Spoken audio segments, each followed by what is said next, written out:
നമസ്കാരം, ഞാൻ വിജയ് കരുൺ.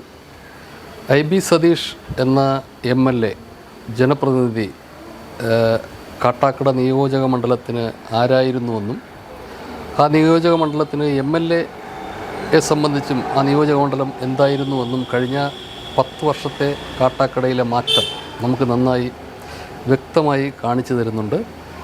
കാട്ടാക്കട കഴിഞ്ഞ 10 വർഷത്തിന് മുൻപ് എന്തായിരുന്നുവെന്നും 10 വർഷത്തിന് ശേഷമുള്ള കാട്ടാക്കടയും നമുക്ക് സൂക്ഷ്മമായി ഒന്ന് പരിശോധിച്ചു കഴിഞ്ഞാൽ അതിന് കൃത്യമായ വെളിച്ചവും തെളിച്ചവും കിട്ടും. അത്രമാത്രം ഈ MLA കാട്ടാക്കടയെ മാറ്റിയെടുത്തിട്ടുണ്ട്.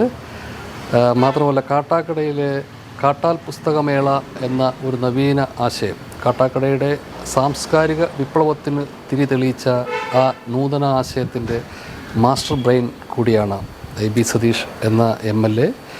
ഈ കാട്ടാൽ പുസ്തകമേള വഴി ഈ പുതുതലമുറയെ അറിവിടങ്ങളിലേക്ക് പുതിയ ഇന്നത്തെ ആധുനിക കാലത്തെ ശാസ്ത്ര സാങ്കേതിക വിദ്യ ഇത്രയേറെ വളർന്നു നിൽക്കുന്ന കാലത്തും പുസ്തക വായനയിലൂടെ പുതിയ അറിവിടങ്ങളിലൂടെ സർഗസംവാദങ്ങളിലൂടെ ഈ തലമുറയെയും എടുക്കാൻ ഈ കാട്ടാക്കട ആ നിലയിൽ ഒരു സാംസ്കാരികപരമായ ഒരു ഉന്നമനത്തിലേക്ക് നയിക്കാൻ ഈ MLA വഹിച്ച ഒരു പങ്ക് വളരെ വലുതാണ്.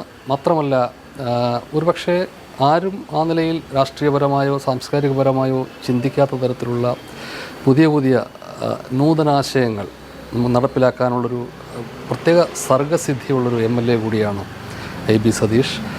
പെണ്ണിടങ്ങൾ, പെൺവസന്തം പോലുള്ള, ഒപ്പം പോലുള്ള സ്ത്രീ സുരക്ഷാ പദ്ധതികൾ, അതുപോലെ തന്നെ ജലസമൃദ്ധി പോലുള്ള, കാർബൺ ന്യൂട്രൽ പോലുള്ള നവീനമായ ആശയങ്ങൾ അന്താരാഷ്ട്ര തലത്തിൽ വരെ ശ്രദ്ധയാകർഷിച്ചിട്ടുള്ള, അത്രമേൽ ശ്രദ്ധിക്കപ്പെട്ടിട്ടുള്ള ഒരു നിയോജക മണ്ഡലത്തിൻ്റെ, പ്രത്യേകിച്ച് നമ്മുടെ നിയോജക മണ്ഡലത്തിൻ്റെ MLA ആണ് എന്ന് അതറിയുമ്പോൾ ഈ നാട്ടുകാർക്കുള്ള ഒരു സന്തോഷവും സ്നേഹവും വളരെ വലുതാണ്.